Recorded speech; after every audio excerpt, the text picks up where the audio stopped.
gracias. Me sumo a los agradecimientos a Mariana por la gestión y organización y la invitación. La invitación a Abraham, que nos permite, y gracias al tesón de Mariana, que consigue en el histórico hecho de que 4 sociólogos estemos exponiendo en la Casa de los Economistas. ¿Sí? Y aplaudidos, sí. Bueno, Mariana me convocó a un interesante desafío, que es pensar puentes entre trabajos que versan sobre la dimensión del poder económico y el poder político de las élites, esencialmente. Y mi presentación un poquito ha tratado de hacer eso con 3 puntos. ¿Sí? En primer momento, en el cual voy a comentar voy a comentar brevemente sobre 2 grandes procesos que creo que han sido vectores que han caracterizado los últimos 30 años en términos de política y economía, que tienen que ver con la internacionalización y con la mercantilización. Número 2, cómo esos procesos han impactado sobre las élites locales. Y por último voy a hacer alguna mención breve al trabajo mío, que es sobre cuáles son las lógicas que explican el comportamiento del Fondo Monetario. ¿Sí? Son muy claras es muy claro que cuando uno habla de élite, habla de la vinculación entre poder económico y poder político. ¿Sí? Lo que tal vez es menos claro, y creo que el dossier que coordinó Mariana muestra muy bien, es que las élites, a partir de los últimos 40 años, implican también la vinculación de una dimensión local con una dimensión internacional. ¿Sí? Esto es el resultado, y ahí voy al primer punto, de 2 procesos. El primero, un proceso de internacionalización, ¿sí? Lo que se conoce como globalización, ¿sí? Pero creo que es un proceso más amplio. Eso significa la creciente y cada vez más profunda interrelación entre política y economía local e internacional. Esto significa actores internacionales que integran las élites locales, ¿sí? Esto es que empresas transnacionales, por ejemplo, forman parte, de forma cada vez más creciente, de la cúpula local. Al mismo tiempo, actores políticos con paso y con redes internacionalizadas que integran las élites políticas. ¿Sí? Y al mismo tiempo, actores locales que participan de forma creciente en el mercado internacional y en la política internacional. ¿Sí? Como señalaba Alejandro antes, uno no puede dejar de pensar que empresas importantes argentinas como Techint, Arcor, Mercado Libre, por hablar de una de las nuevas estrellas de la economía digital, son actores internacionales. ¿Sí? Y al mismo tiempo, en temas de política internacional como salud, educación, mecanismos de reestructuración de deuda más equitativos, la Argentina ha tenido una participación importante. ¿Sí? Las élites políticas argentinas han logrado hacer un aporte sustantivo que se cristaliza hoy en que Argentina está recibiendo a 18 presidentes del resto del mundo, ¿sí? En la conferencia del Grupo de los 20. Con esto lo que quiero decir es que la internacionalización tiene una dimensión que es muy visible y que está muy bien que sea así, que es cómo el mundo nos condiciona como país periférico, pero también a mí me gustaría resaltar que eso implica también que existe una capacidad de agencia para incidir en el mundo, existen mayores márgenes, redes y ámbitos a partir de los cuales actores locales pueden incidir en el mundo. Naturalmente con las restricciones estructurales que impone ser actores de un país periférico, pero existe margen. ¿Sí?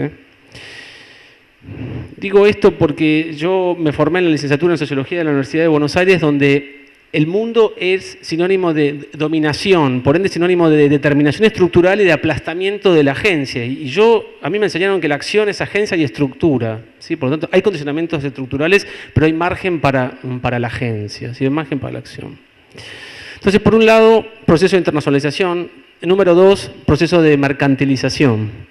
¿Qué significa esto? Que progresivamente el orden social se organiza en base a lógica mercantil.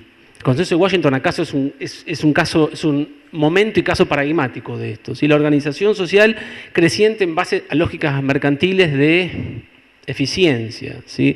De supuesta competencia, ¿sí? De asignación de recursos en función a los recursos con los cuales se dispone. Esto implica, consecuentemente, un proceso doble en el Estado, un repliegue del Estado, pero esto no significa el Estado mínimo que se va, sino es un repliegue, más un cambio de la lógica de intervención del Estado. Al mismo tiempo el Estado asume nuevas atribuciones que implican que son el resultado de nuevas lógicas de intervención, una nueva regulación pública, paradójicamente, que procura la lógica mercantil. ¿Sí? ¿Esto cómo se manifiesta en la Argentina? A partir esencialmente del proceso de integración internacional, productiva y financiera. La integración productiva se da a partir de la creciente entrada de inversión extranjera. En los 90 es el salto muy importante con las privatizaciones, pero después con la segunda ola de inversión extranjera que convierten a los empresarios extranjeros y a las empresas extranjeras en un actor central de la élite local, pero al mismo tiempo que hacen posible que estas empresas que mencioné antes, locales, Techin, Arcor, sean actores internacionales, y con el avance y consolidación de las cadenas de valor, ¿sí? que al permitir el fraccionamiento de la forma de producción, incentivan y motorizan la integración y diversificación entre naciones de las empresas. En términos financieros, el puntapié, por supuesto, es la Ley de Entidades Financieras de la dictadura en el 77, que se consolida y se profundiza con la gestión de Menem, en la cual hay una desregulación de la cuenta de capital que facilita la entrada y salida de flujos de capitales, el aumento del endeudamiento extranjero de actores públicos y privados, ¿sí? Punto 2. ¿Qué cambios trae esto sobre la élite? Cambios y heterogeneidades. Trae cambios. Esto quiere decir, hay nuevos actores y nuevas prácticas. La élite involucra a nuevos actores. Organismos internacionales forman parte de las élites. Por ejemplo, no podemos entender los procesos de reforma del Estado sin dejar de lado la participación de los técnicos del Banco Mundial, que prácticamente diseñó, no solamente que financió, sino que diseñó y sigue diseñando las reformas del Estado. Empresas locales diversificadas, tal como se trabaja en el artículo de Andrea Liuch. Empresas extranjeras, por los procesos que mencioné antes, como lo analizan Ana Castellani, Paula Canelo y Julia Gentile. Nuevos actores que integran, ¿sí?, a la élite local. Redes de agronegocio y trader, como se ve en el artículo de Carla Gras y Valeria Hernández, que desplazan o se suman al clásico terrateniente, ¿sí? Bancos de inversión, fondos de inversión, una multiplicidad de actores financieros que son actores hoy centrales, cada vez más en el capitalismo financiarizado de las élites locales, ¿sí? Como demuestran Alejandro Ulitsky y Marina Dossi también, dada la extranjerización de las élites, aparece un nuevo actor que son las cámaras binacionales, ¿sí? Las cámaras empresarias binacionales, la AmCham, por ejemplo, la Cámara de las Empresas Norteamericanas, la Cámara de Empresas Chinas, Españolas, ¿sí? Y así. También hay nuevas prácticas, ¿sí? No solamente nuevos actores, sino que nuevas prácticas. La integración con el mundo hace que se difundan buenas prácticas, una multiplicidad de buenas prácticas, ¿sí?, que implican la estandarización de formas de producción, fórmulas de regulación, ¿sí?, de las cuales un ejemplo es el que se analiza en el artículo Guillermo Jorge sobre prácticas de lucha contra la corrupción. Pero hay muchísimas otras, prácticas de lucha contra el lavado, contra la evasión, contra cómo se hace un balance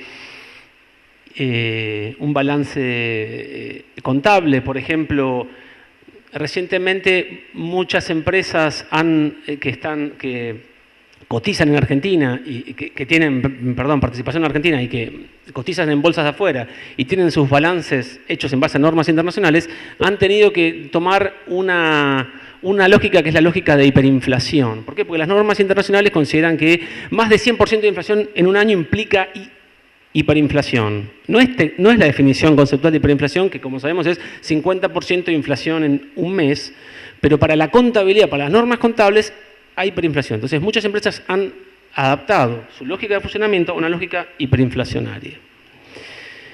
Nuevas prácticas, entre la eliminación de la restricción de entrada y salida de capitales,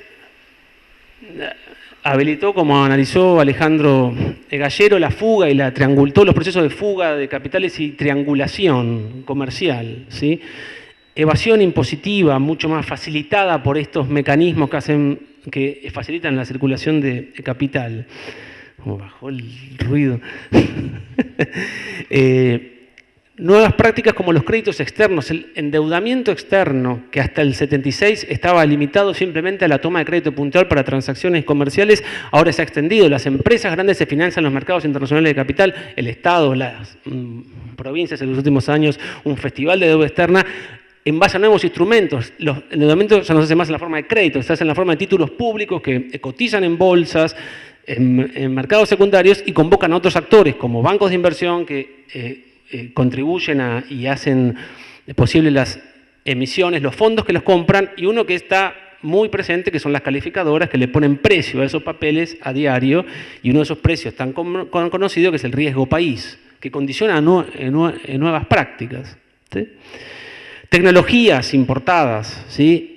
Técnicas de administración, por ejemplo, de la empresa y del gobierno, de alguna forma, como analiza Florencia Luisi en su trabajo sobre la técnica del valor para el accionista como lógica de gobierno de la empresa, y de alguna forma aquella idea de convocar a más de una tercera parte de los funcionarios claves del Gabinete Nacional sean CEOs, ¿sí? Sean managers, de alguna forma expresa la intención de trasladar esa lógica de administración supuestamente más eficiente al ámbito público, ¿sí? Y por supuesto, nuevas lógicas de consumo, nuevas lógicas sociales en términos de movilidad y organización, como analiza Leandro Basanta en el trabajo de él.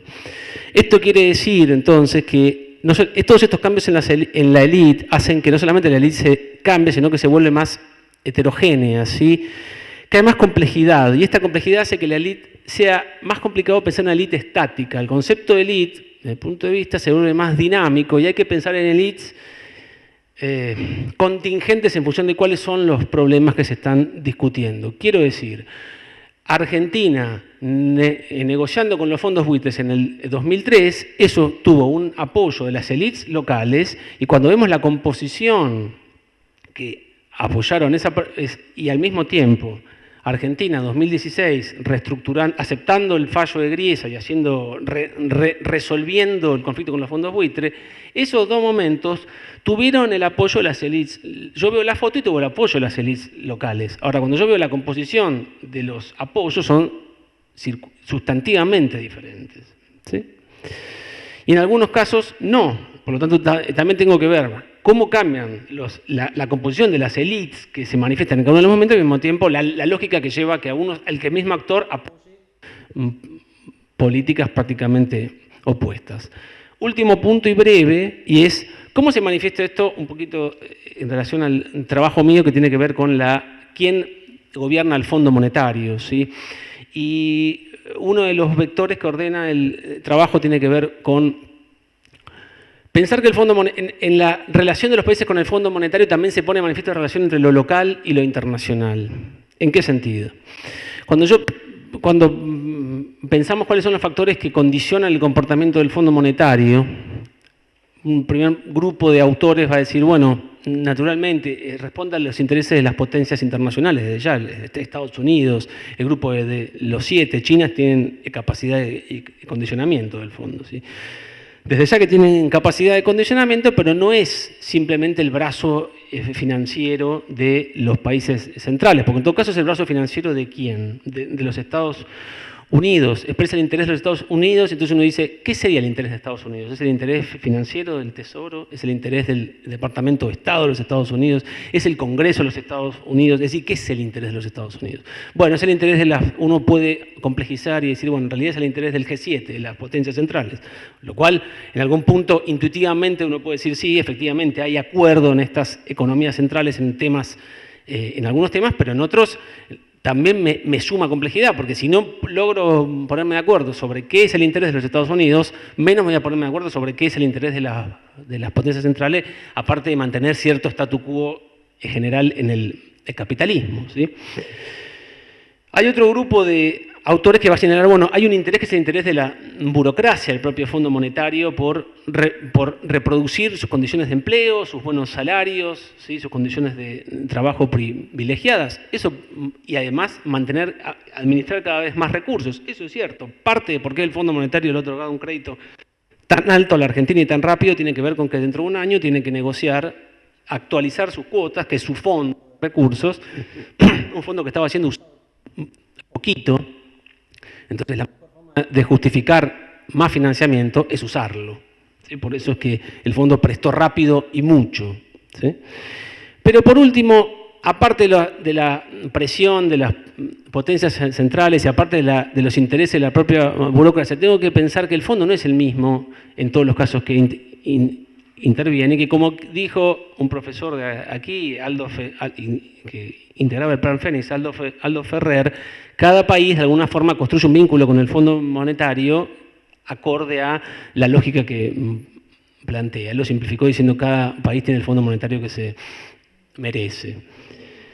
Por lo tanto, ¿qué significa? Que no puedo dejar de lado la lógica política de las élites locales y de los grupos dominantes locales, cómo se le plantan al Fondo Monetario y de qué lugar están negociando con el Fondo Monetario para comprender cuál es el comportamiento del fondo.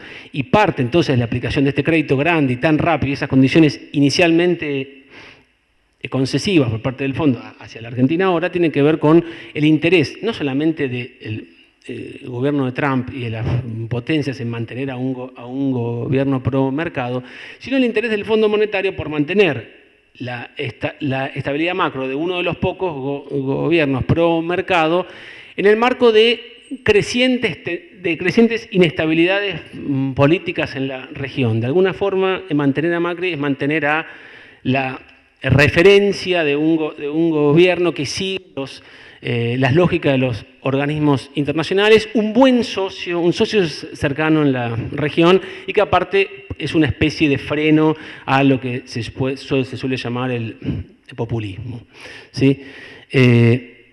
Con esto cierro. Gracias.